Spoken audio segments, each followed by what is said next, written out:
Hey everyone, wherever you are, I hope you're having a wonderful week so far. We're here with the latest episode of the Inside Crypto Show, interviews and discussion with regular people just like yourselves.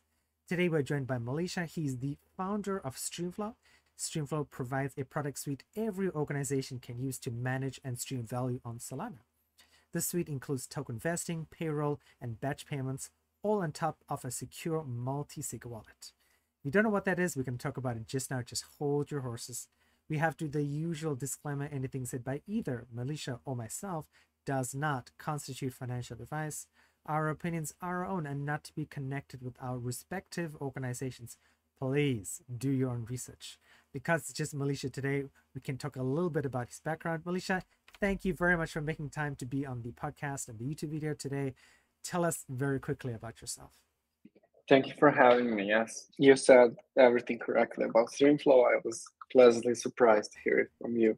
I myself wouldn't say it in such a good way. I'm a founder and CEO of Streamflow. As you said, it's a token distribution platform currently on Solana, but very soon on other chains as well. I used to be a software engineer for 10 years, and now I'm just a founder, just a CEO. So not longer developing. I was fascinated by this new industry that's up and coming and this technology that we call blockchain, and decided to build something useful in it. And yeah, I believe Streamflow is one of the really useful projects out there that will sustain all the bear markets and crypto winters that are to come.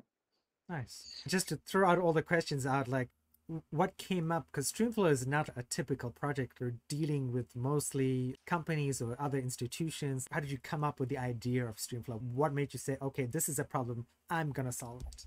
Yes.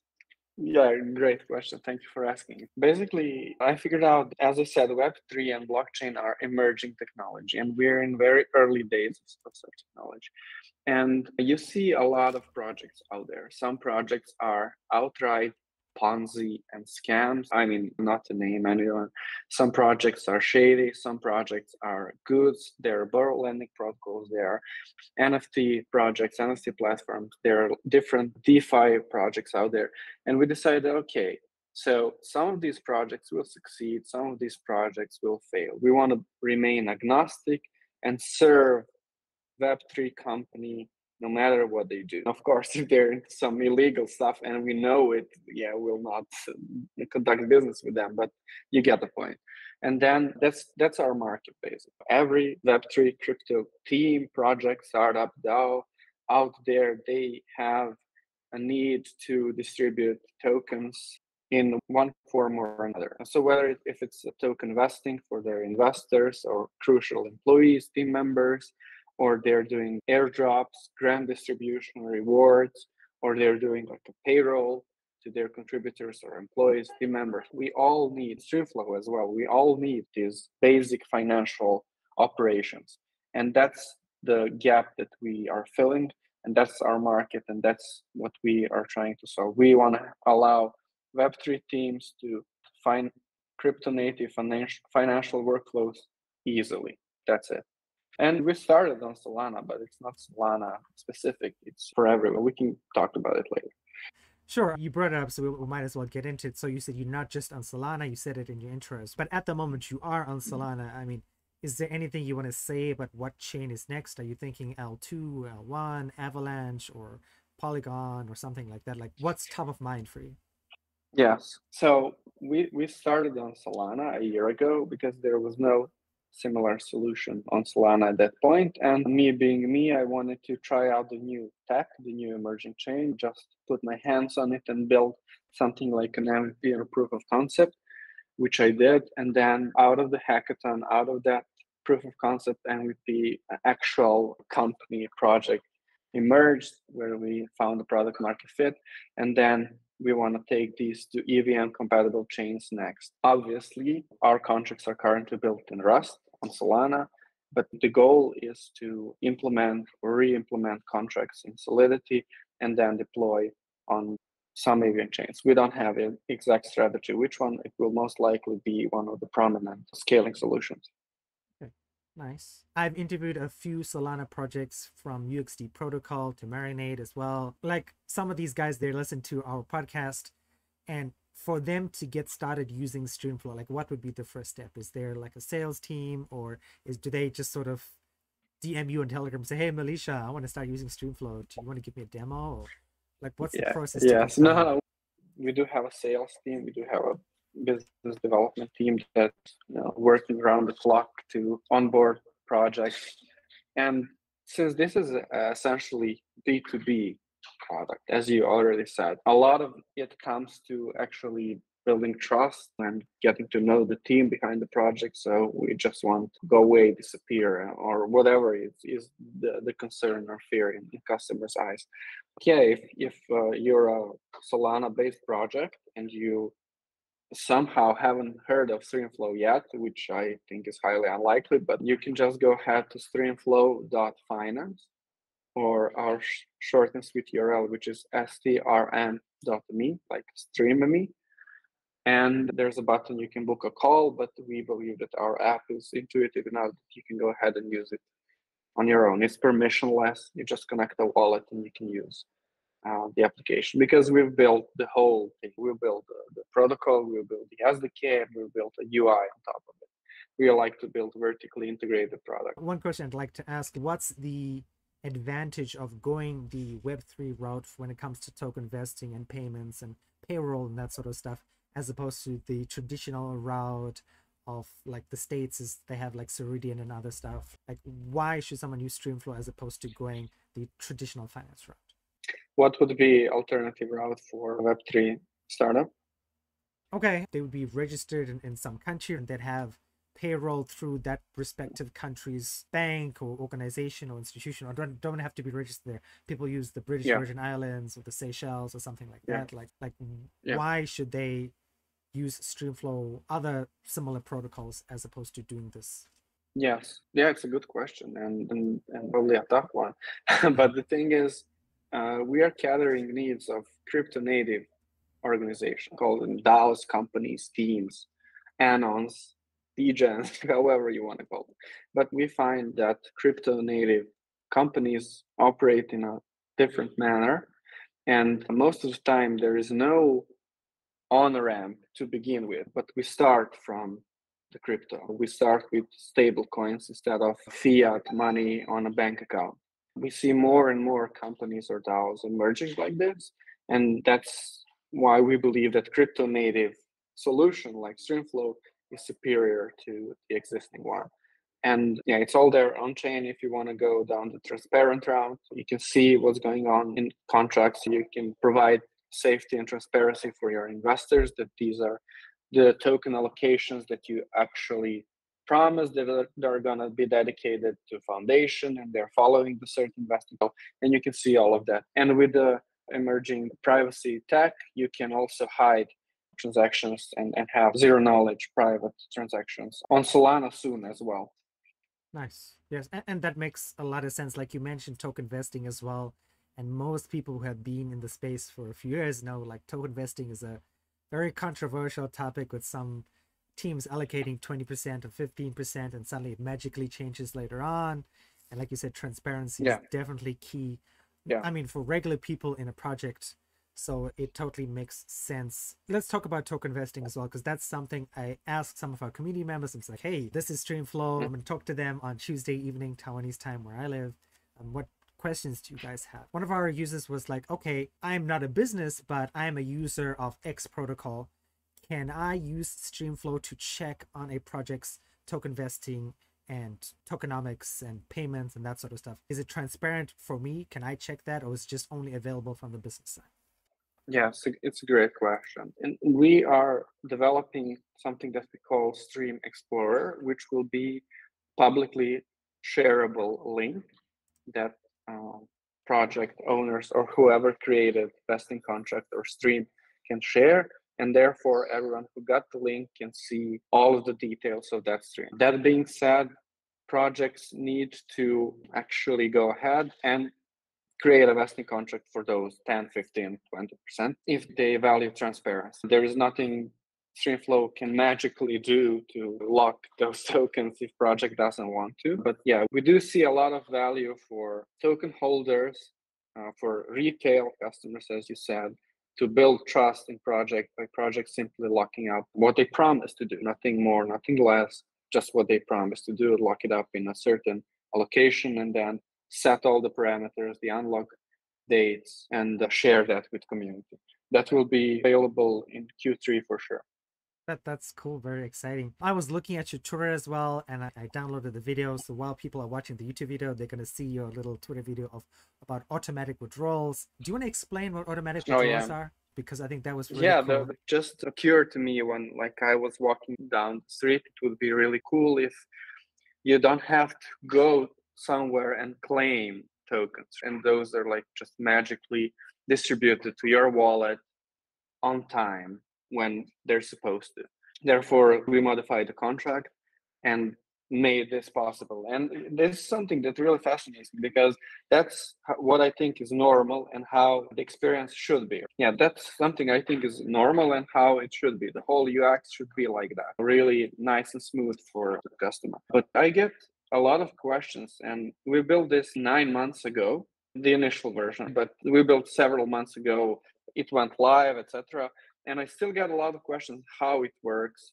How is it possible that you don't have to claim tokens, etc., etc.? So basically, what happens is that we have a supporting server or a cron job, or how do they call it, a crank, that is monitoring the chain, monitoring all of the contracts, and just when the moment is right for the unlock, they just permissionlessly invoke instruction that sells the contract and transitions and moves more portion of the tokens that is unlocked to the recipient wallet, and sends an email immediately to the recipient. That being said, it's extremely secure, it's audited, so no one can claim your tokens or something similar. That the invocation is permissionless, basically. And all of the logic and permissions are stored in the contract itself. We have been audited multiple times, no worries about that. But yeah, it's a feature that is highly requested, it's highly praised, and a lot of people like it, like the idea that you as an investor, you don't have to be aware of Streamflow at all, right? So a project decides to use Streamflow, they create a vesting contract with an investor wallet and an email address, and you as an investor, you never visit our website, you never go to any UI. Tokens are magically delivered to your wallet at the right time, and you get an email notification for that at the moment of arrival. That's it. That's what we wanted to accomplish, to be a silent infrastructure, silent rails that power it all, and we don't have to be shown to the investor. It's really cool. Looking at the video, and it's so simple. It's this sort of the auto withdrawals is what I wish yield farming had. Instead of having to go to the protocol, click a claim tokens, pay the gas fee, and you have to remember to go there periodically, which is a gigantic pain. And this, of course, is for a different thing, but that's something I wish other protocols would implement and say, hey, make this easier for your users. And thank God you have done it for Streamflow.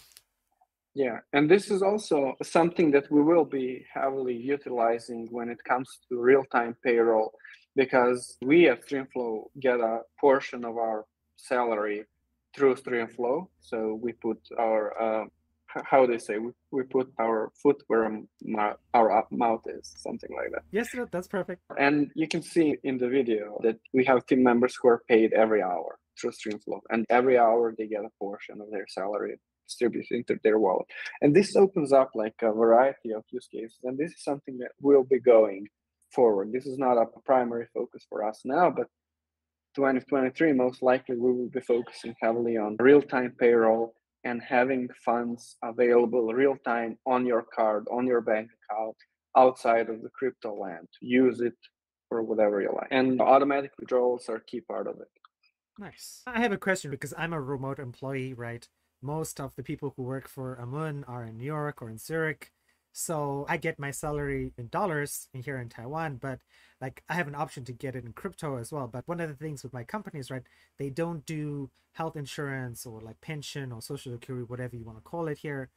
Is that something Streamflow is thinking about doing, or are you guys just going to still say, okay, we pay the money, it's the employee's responsibility to handle taxes and that sort of stuff? Are you going to integrate with governments and taxation in the future, or are you just going to do the crypto thing and say, okay, it's your responsibility? Yeah, completely valid question and concern. On for now, we want to not spread ourselves too thin and be a technical service provider in terms of, yeah, essentially it's we deal with distribution and then you deal with taxes basically. That being said, we see that a lot of that the industry is getting regulated as time goes by, and we see requests coming from our customers to incorporate some form of taxation forms, documents, integrations in our system. As we continue, as we keep getting these requests, we will accordingly adapt and prioritize them. That's the best answer I can give for now. Not a high priority for now, but it might turn out to be high priority 1 year from now. Of course, I can see the market's looking pretty good the last like 48 hours or so. So it's 48 hours. It's funny how we're used to look at the market in such a short time frame. Oh yeah. Not in the last 15 minutes. Oh yes. I mean, talking about that, like lots of stuff has happened, like company valuations, the whole macroeconomic climate is terrible. Like, how has that affected Streamflow? It was supposed to be the first question I asked you, but talking about Streamflow was so interesting today. It's going to be the last question. What do you feel about the crypto industry, the macroeconomic climate? How's that affect your thinking, the company? Yeah. So we've noticed that we've had a slow period since the Terra crash, to be honest. And then we had this whole Three Arrow Capital and Celsius thing going on. And the whole market just suddenly came into bear mode. And we've noticed that there are less projects building on Solana. So we have less customers. At some point, we've had 170 million TVL. And after the crash and after getting several new customers, we are now at 100 million TVL. So, that alone shows you how the market crashed. But that being said, I think it's good. Because people are now being more rational. People are now thinking more about like project valuations and, more cautious about their money, which is good for the industry. And a lot of these projects that I called like Ponzi's and like outright scammy projects, they just drowned. And people are reconsidering what is the real use case for crypto or blockchain. And I think one of the few like really natural fits is money streaming and streaming payments. That's the reason why I started building this in the first place, why I'm bullish on streaming payments and why are we in this industry, in this market. For us, we just continue building as business as usual. We have a very long runway. And we are actually getting a lot of inbound interest from investors recently because we got a really good traction and a solid use case. Very nice. That's good. And congratulations for having that sort of solid use case and investors coming in, especially in this environment. Malisha, two last questions and then we can round it off. The first one being, what should Streamflow users be excited for coming into Q3, Q4, 2023? And the last question is, do you want people to follow you on social media or maybe perhaps focus on Streamflow? Where can people find all this information? Yeah, I'll answer the second question first. Sure. How can I provide you the link? Send it to me on Telegram. Sure. I've got the Streamflow from the website as well. So wherever you want people to follow you or follow Streamflow. Streamflow I can take care of, but if you want people to follow you on Twitter or any social media, please share it with me on Telegram. Okay, I will. Streamflow primarily. I'm like in the background. Yeah, Streamflow we are growing our community and audience organically. We didn't pay for any hype builders out there. All of our followers and all of our Discord community members are there organically. I invite people to follow us on Twitter. We post regularly updates, feature updates and partnership announcements. And Twitter is the best channel for keeping in the loop. And on our Discord, we post weekly announcements. And you can easily interact with team members on Discord. So we are using it both internally as a chat tool and a communication tool, and also to interact with the community as well. That being said, what's coming and what users should be excited about? A few things. We are like a hotbed of ideas, but few things that are coming is tradable vesting contracts. So marketplace for locked tokens. Think about it in such a way. Cross-chain Streamflow, and real-time salary, real-time payroll settled on your bank account. Oh man, those are like real-time sellers selling on your bank account and locked a marketplace for locked tokens. Those are exciting. Yeah, Hopefully, we can get you in like maybe at the end of the year and we can talk about how this is gone because that's yeah. awesome. And cross-chain streaming payments. Woo, that is impressive. I already follow you guys on Twitter after another guy we had on the podcast, DeFi Kai, who was like, he talked to you and he was like, you should talk to this Malisha guy. He's awesome. I'm like, okay, sure. I trust you. So we made it happen and I'm really thankful. Thank you so much for your time. Who are we talking about? DeFi Kai, he does a newsletter on crypto. Oh, That like really young guy, really smart. I was so yeah, impressed. he actually works at Streamflow. Oh, he works at Streamflow. He's running our socials. Nice. Because Super bright guy. Yes. Oh, very smart. So I'm glad we could get you on there. Cool. Thank you very much for your time. Like I don't want to take up too much of your time, and I really appreciate it. And I hope you have a good rest of your day. Thank you very much, man. Highly appreciate you having me on the podcast, and let's book something for the end of the year. For sure.